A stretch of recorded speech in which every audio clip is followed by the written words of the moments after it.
ప్రభు అయిన యేసుక్రీస్తు నామములో మీకు సమాధానం కలుగునుగాక. షలోం. 119వ కీర్తన 37వ వచనము. నీ మార్గములలో నడుచుకున్నట్లు నన్ను బ్రతికింపుము. దేవుని నామానికి స్తోత్రం కలుగునుగాక. గమనించండి ప్రియులారా, అనేక సార్లు అనేక మంది అనారోగ్యం కలిగినప్పుడు హాస్పిటల్లో ఉన్న సందర్భంలో, మరణ పడక మీద హాస్పిటల్లో ఉన్న సందర్భంలో వారు చేసే ప్రార్థన ఏంటి అంటే, ప్రభువా నన్ను క్షమించండి, నా పాపాలు క్షమించండి, మీకు ఇష్టం లేని కార్యాలు చేశాను, భయంకరమైన పాపాలు చేశాను, దుర్మార్గమైనటువంటి కార్యాలు చేశాను, నన్ను క్షమించండి ప్రభువా అని ప్రార్థన చేస్తారు.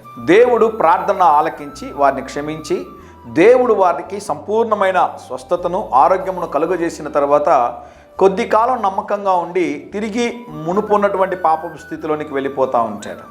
అయితే గమనించండి ప్రియులారా, ఇక్కడ భక్తుడు ఒక మాట తెలియజేస్తూ ఉన్నాడు, నీ మార్గములో నడుచుకునేటట్లుగా నన్ను బ్రతికించండి ప్రభువా. ఈ ఉదయకాల సమయంలో ఒకవేళ మీరు అనారోగ్యంతో ఉన్నారా, మీ కుటుంబంలో ఎవరైనా అనారోగ్యంతో ఉన్నారా, మీరు మరణ పడక మీద ఉన్నారా, డాక్టర్లు ఇంకా కుదరదు, కాపాడడం కష్టం అని చెప్పారా, అయితే దేవుని సేవకుడిగా ఒక మాట తెలియజేస్తున్నాను, మీరు ప్రభువా నన్ను క్షమించండి, మమ్మల్ని క్షమించండి, మా ప్రియులను క్షమించండి ప్రభువా, వారు చేసిన పాపాల్లో నుంచి ప్రభువా సంపూర్తిగా విడుదలనివ్వండి, మీరు ముట్టి స్వస్థపరచండి ప్రభువా అని మీరు ప్రార్థన చేయగలిగితే, దేవా నాకు మంచి ఆరోగ్యాన్ని ఇవ్వండి, నీ మార్గంలో నేను నడుచుకుంటాను ప్రభువా, నీతి మార్గంలో నేను నడుచుకుంటాను ప్రభువా అని మీరు చెప్పగలిగితే, ప్రభు మీ ఎడల దయ చూపించి దేవుడు మిమ్మల్ని ముట్టి, దేవుడు మిమ్మల్ని స్వస్థపరిచి మీకు సంపూర్ణమైనటువంటి ఆరోగ్యమును కలుగజేస్తారు అని దేవుని సేవకుడిగా తెలియజేస్తూ ఉన్నాను.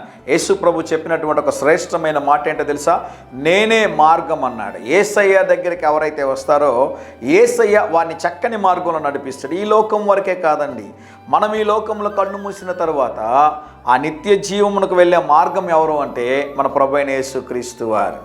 నీ ఇష్టానుసారంగా నీ సొంత మార్గాలను ఏర్పాటు చేసుకుని ప్రయాణం చేస్తున్నావా, నీ సొంత మార్గంలో నడుస్తూ ఉన్నావా, అయితే గమనించు, ముందు ఒక గొయ్యి ఉంది. సాతాను ఏం చేస్తాడో తెలుసా, నేను దాంట్లో పడగొట్టాలి, చెడగొట్టాలి, నాశనం చేయాలి, నీ ప్రాణాలు సైతం తీసివేయాలని ప్రయత్నం చేస్తూ ఉంటాడు. దేవుని వైపుకు తిరగగలిగితే దేవుడు చక్కని శ్రేష్టమైన మార్గంలో మిమ్మల్ని నడిపించునుగాక. ధైర్యంగా ఈ దినాన్ని ఎదుర్కోండి, దేవుని సన్నిధి మీకు తోడుగా వచ్చునుగాక. ప్రియ పరలోకపు తండ్రి, ఈ దినం ఎవరైతే క్షమించి ప్రభువా మాకు ఆయుష్ని ఆరోగ్యాన్ని ఇవ్వండి అని ప్రార్థిస్తున్నారో వారిని ముట్టి స్వస్థపరిచి ఆయుష్ని ఆరోగ్యమును దయచేయమని యేసు నామములో ప్రార్థిస్తున్నాము తండ్రి.